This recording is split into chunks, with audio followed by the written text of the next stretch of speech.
یہ ایک بڑا اچھا سوال ہے. دائمی نزلہ زکام ہے میرے محترم بھائیوں، چاہے 100 سال پرانا نزلہ یا زکام ہے، صرف لمبا سجدہ کرو. صرف یہ جو ہڈی میں نے یہاں بتائی تھی، اکثر لوگوں کے ناک کی ہڈی کا مسئلہ ہوتا ہے.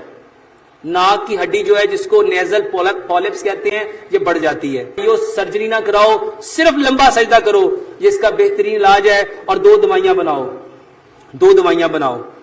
بادام بنے ہوئے چنے، بادام بنے ہوئے چنے اور 7 کھجور. 1 چھٹانگ بادام لو، سوری 1 چھٹانگ بنے ہوئے چنے لو، اس میں 10 سے 12 بادام لو، 6 سے 7 کھجوریں لو. یہ پورے دن میں ختم کرو. اور دوسرے نمبر پہ اس کے لیے کاوا بناؤ.